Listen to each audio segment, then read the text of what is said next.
Olá pessoal, vamos começar aqui o nosso conteúdo de metodologia científica.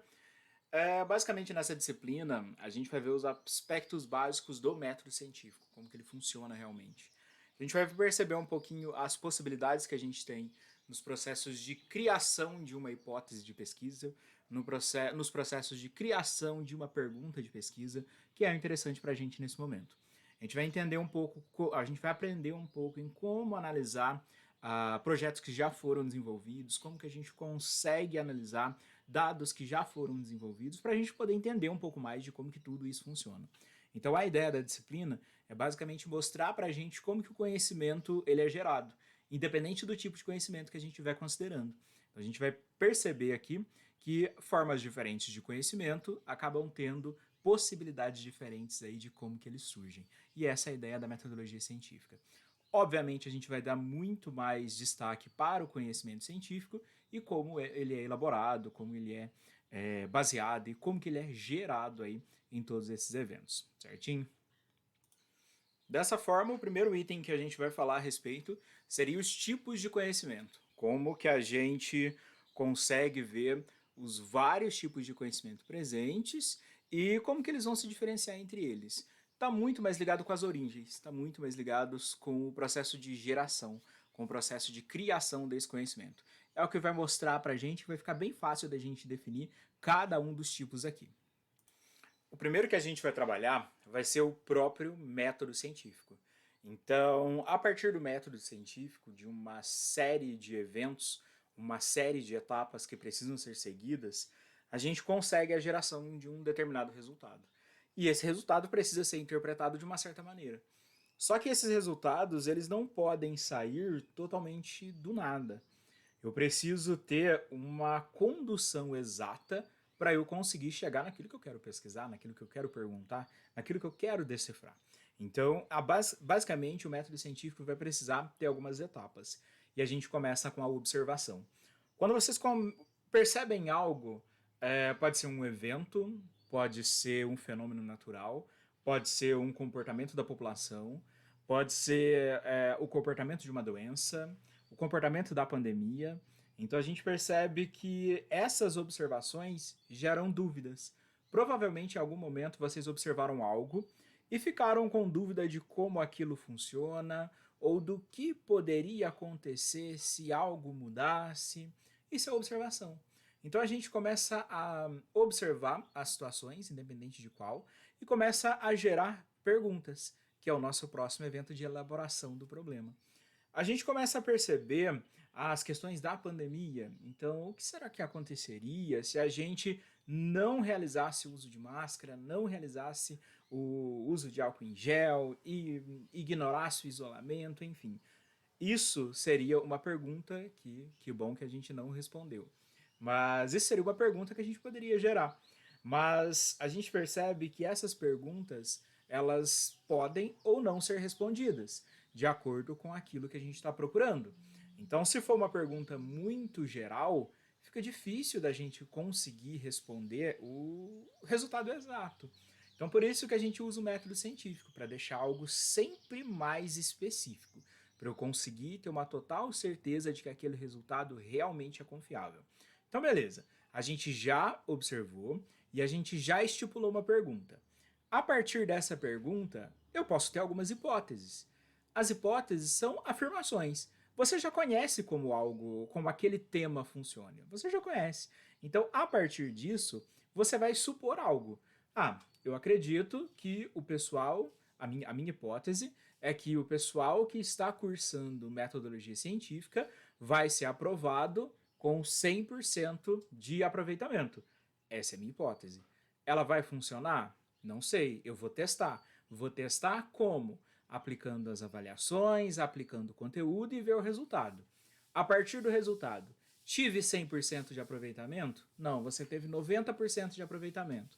Então a minha hipótese inicial foi negada. Então percebam que a hipótese ela precisa ser testada, certinho?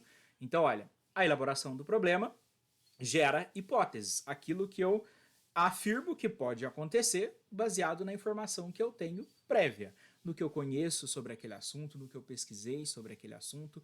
Eu ainda não sei se realmente aquilo vai ocorrer, mas como a gente já conhece o assunto, a gente consegue ter algumas hipóteses aí sobre como que essa pergunta vai ser respondida. Beleza. Então você já tem a hipótese. O que eu preciso fazer agora? Testar essa hipótese a partir da experimentação. É um método científico puramente escrito aqui, onde vocês vão falar qual que é o método que vocês vão utilizar. No meu caso, o método vai ser as avaliações, os trabalhos que eu vou dar, para ver se a turma que está matriculada em metodologia científica vai ter 100% de aproveitamento. Esse é meu método. Essa é a minha experimentação. Beleza. Agora, após essa experimentação, eu vou coletar os dados. No meu caso, os dados de notas do pessoal que está matriculado em metodologia. A partir desses dados, eu vou analisar. Olha, consegui perceber aqui que 95% dos alunos matriculados em metodologia passaram direto aí com 40 e tantos pontos. Então, conseguiram passar tranquilamente. Mas uma porcentagem muito baixinha aí acabou ficando de exame especial. Então quer dizer que eu neguei aquela hipótese lá do começo, de que todos iam em 100% de aproveitamento. Agora, se eu analiso os meus resultados, os meus dados, e 100% da turma é aprovado, eu estou confirmando a minha hipótese inicial. Então, para isso que a gente faz essa análise dos resultados, para saber realmente se aquela pergunta lá no começo, aquela hipótese lá do começo, vão mesmo ser aceitas, se aquela pergunta vai mesmo ser respondida. Com isso, eu consigo concluir o meu trabalho, eu consigo concluir o método científico com aquela pergunta. E algo que é muito comum também é, durante o processo de aplicação do método científico, outras perguntas surgirem. Ué, eu avaliei os alunos na metodologia científica com base em provas e trabalhos. E se eu analisar o pessoal da disciplina de educação ambiental com a mesma metodologia? O que eu fiz aqui? Basicamente, eu trouxe uma outra pergunta com base na minha pergunta inicial. A minha pergunta inicial era baseada na disciplina de metodologia científica. A partir do momento que eu estava pesquisando a metodologia científica, eu tive a ideia de, necessariamente, fazer o mesmo teste com o pessoal da disciplina de educação ambiental, para eu ver se o comportamento é similar. Vamos pensar que eu vou lá para o pessoal de educação ambiental e eu tenho 80% de reprovação. Olha o quanto que eu ia negar a minha hipótese inicial. Então, o que a gente vê? Que as hipóteses são diferentes, que as perguntas são diferentes, que a análise precisa ser diferente, e é bem óbvio aí que os resultados vão estar específicos com cada pergunta que a gente fizer, com cada hipótese que a gente levantar. Então, esse tipo de conhecimento que a gente viu é o próprio método científico, né? Ele é o conhecimento que a gente chama de conhecimento científico básico. Aí. Então, a gente começa a ver ele como uma possibilidade da gente descobrir novas informações com base na experimentação. Então, eu não estou tirando algo do nada. Eu não estou tirando algo da minha cabeça. Não, eu estou basicamente testando e comprovando se aquilo acontece. Beleza. A gente tem vários grupos aqui de conhecimento. Dê uma olhadinha aí. O primeiro deles é o conhecimento empírico. Esse conhecimento empírico é aquele conhecimento popular, aquele conhecimento que passa de geração em geração, conhecimento que a gente tem, é muito comum com a utilização de ervas medicinais e por aí vai. Nem sempre esse conhecimento ele é baseado em uma experimentação científica. Talvez seja um conhecimento que foi gerado a partir de um teste que não tinha um fim científico realmente. Então, uma utilização de grupos de plantas para poder atuar com algum fim terapêutico, enfim. Mas qual que é a ideia? A ideia é que esse conhecimento empírico, ele não tem uma base científica por ele. Talvez, se a gente pegar o conhecimento empírico e aplicar uma metodologia científica nela, ele se confirme. Então, talvez isso aconteça. Só que ele não surgiu por isso. Ele surgiu por eventos onde as gerações foram passando de uma para outra e por aí vai.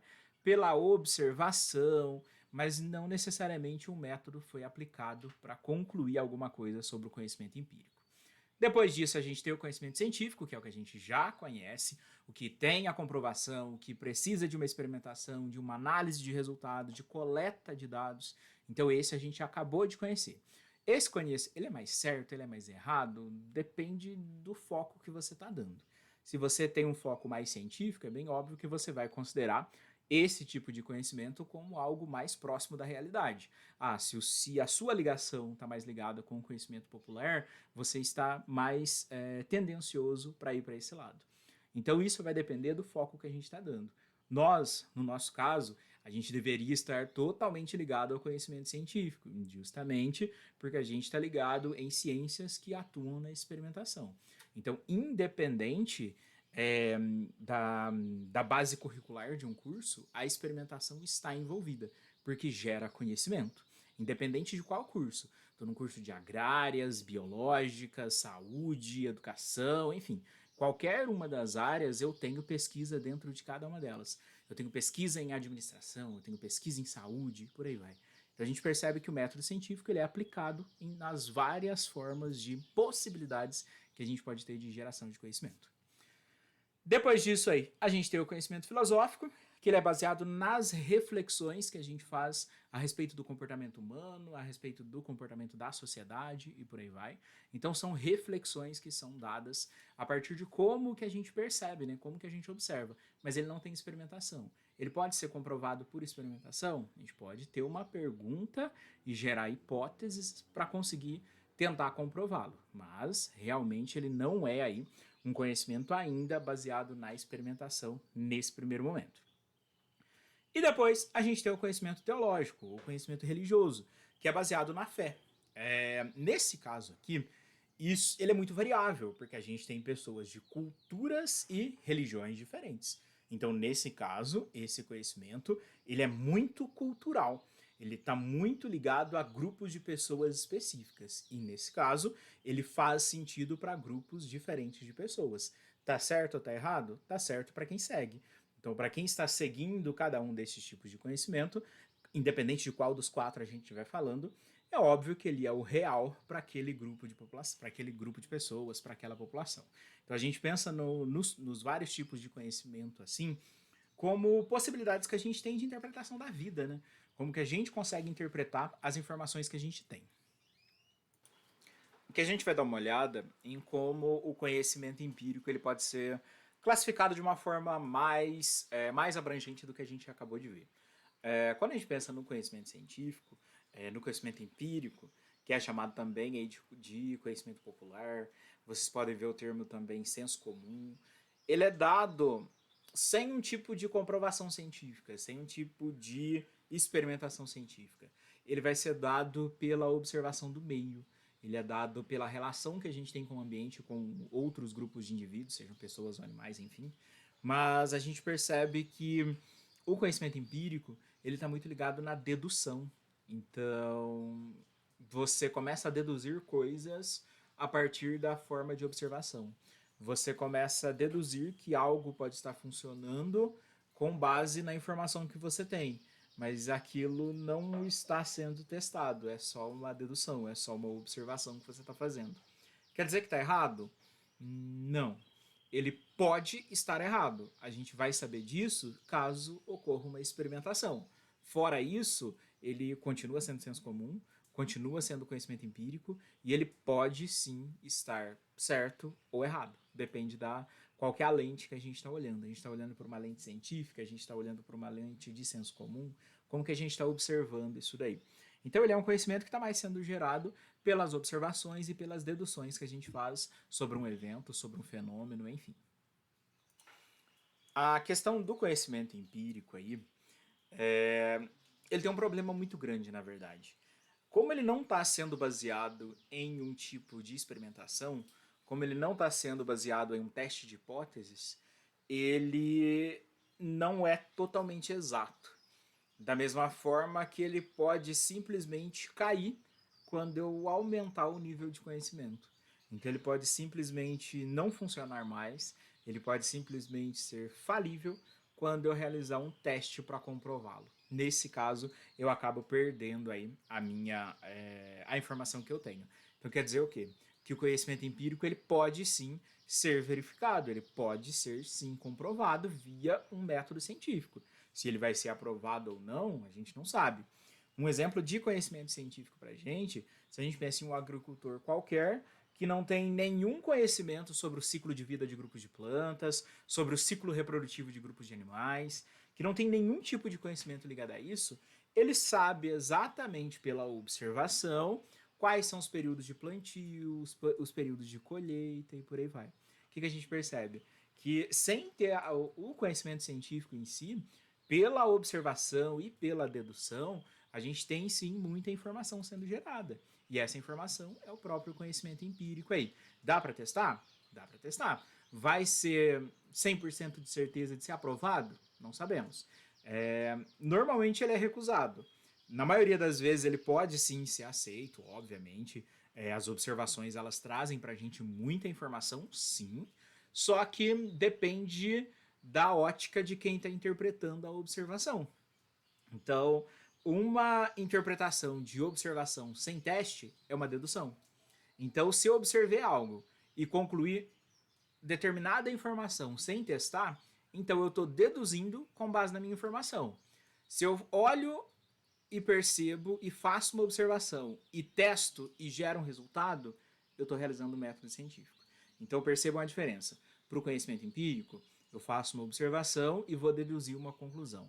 Para o conhecimento científico, eu faço uma observação, testo para ver o que vai acontecer e só depois eu gero conhecimento. Então são dois eventos bem diferentes aí para a gente. Aqui a gente tem um pequeno resuminho de tudo que a gente viu sobre o conhecimento científico. Então a gente percebe aí que o nosso conhecimento científico ele é muito baseado nas perguntas que a gente faz a respeito de uma observação.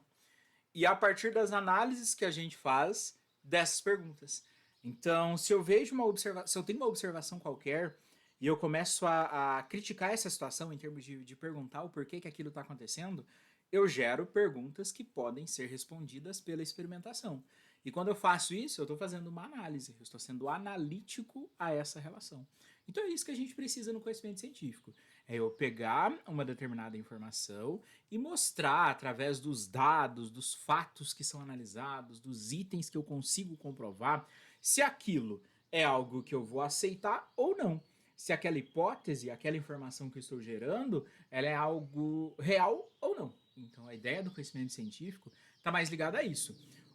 Algo que é bem interessante para a gente é que o conhecimento científico, ele normalmente é exato. Então eu tenho sim uma certeza muito grande a respeito dele. Quer dizer que ele é imutável? Não. O bom do conhecimento é ele ser falível. O que é isso? Ele pode parar de funcionar porque a gente descobre que aquilo não estava tão correto assim. Que a gente percebe que existe uma maneira mais correta daquilo. Por exemplo, a gente pensa em uma experimentação que gera uma informação. E à medida que o tempo vai passando, a gente percebe que os métodos de experimentação vão ficando mais sofisticados, as metodologias vão melhorando. Eu faço uma análise de um organismo qualquer baseado na forma, na morfologia dele.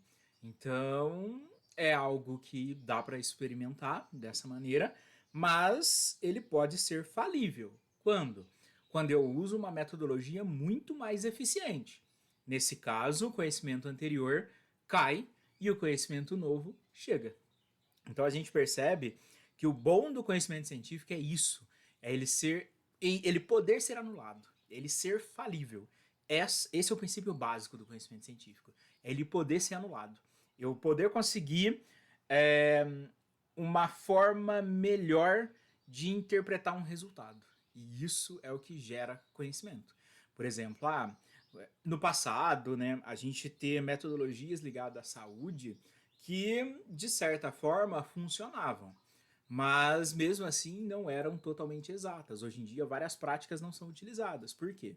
Porque a gente sabe hoje que existem ferramentas e metodologias muito melhores para realizar determinado procedimento. Então, o que eu estou vendo aqui? Eu estou vendo que o conhecimento científico vai avançando e a gente começa a ter uma melhoria muito grande nos resultados que a gente está obtendo. Então, eu posso sim verificar o conhecimento científico. Se eu faço um experimento aqui em Minas Gerais, se eu faço um experimento aqui, uma outra pessoa em qualquer outro lugar do mundo que lê o meu experimento, ela precisa e deve e pode testar para ver se aquilo realmente acontece. Então, o meu conhecimento científico, além dele ser verificável, ele precisa ser replicável. O que é isso? Se eu quiser replicar aquele experimento, se eu quiser replicar aquela metodologia que foi usada, eu consigo. Então, todo conhecimento científico precisa vir disso. Se eu uso uma metodologia obscura que eu não consigo mostrar muito bem o que foi feito, aquilo talvez está mais para uma dedução, conhecimento empírico, do que um conhecimento científico. Para ser um conhecimento científico, ele precisa ser replicável.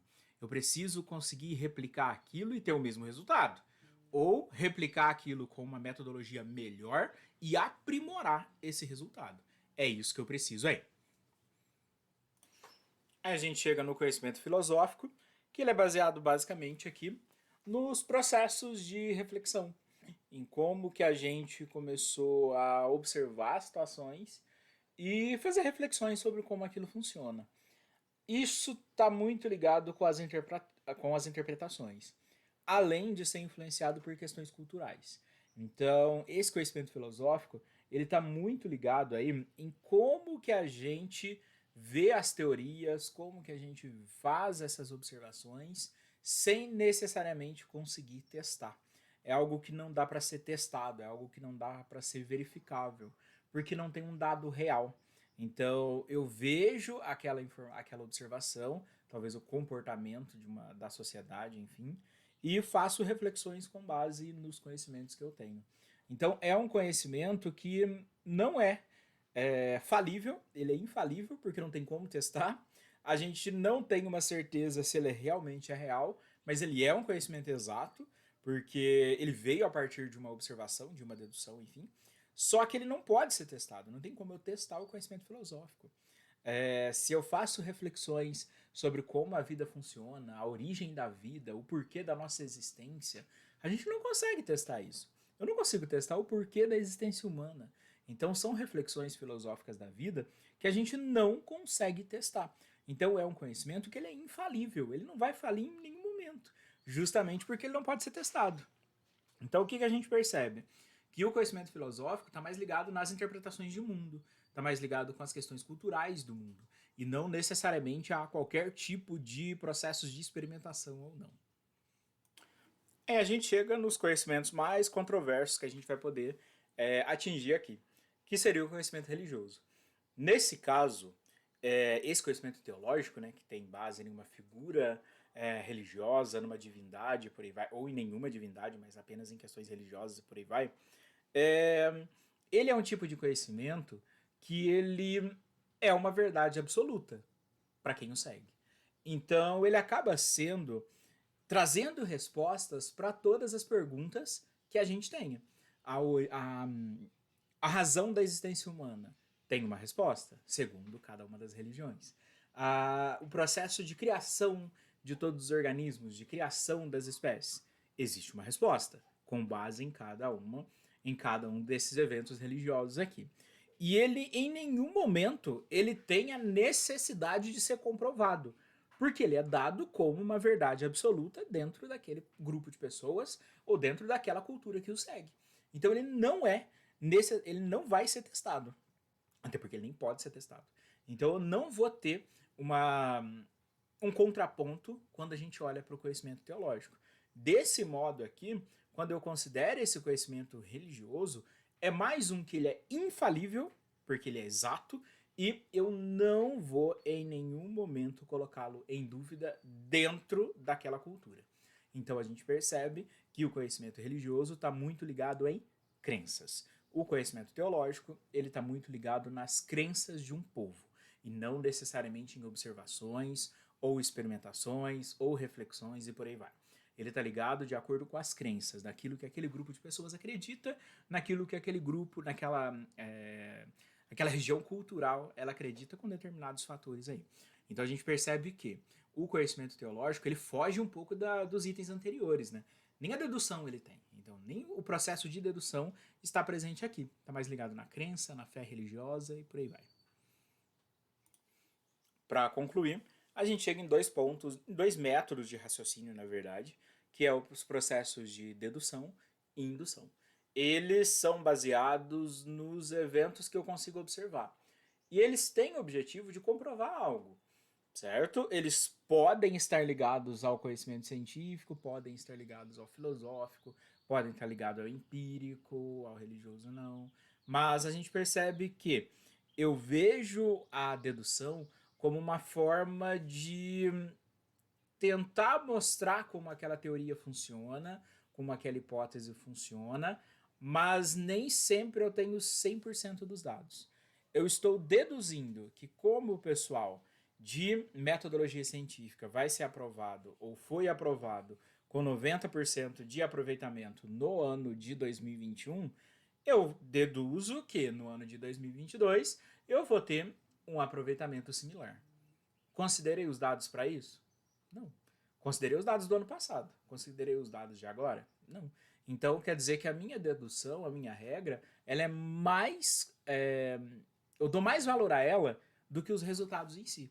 Então percebam que ela é até um pouco correto, né? Porque está baseada em informação anterior, mas ela não tem uma experimentação no momento. Não tem uma experimentação no local daquela dúvida.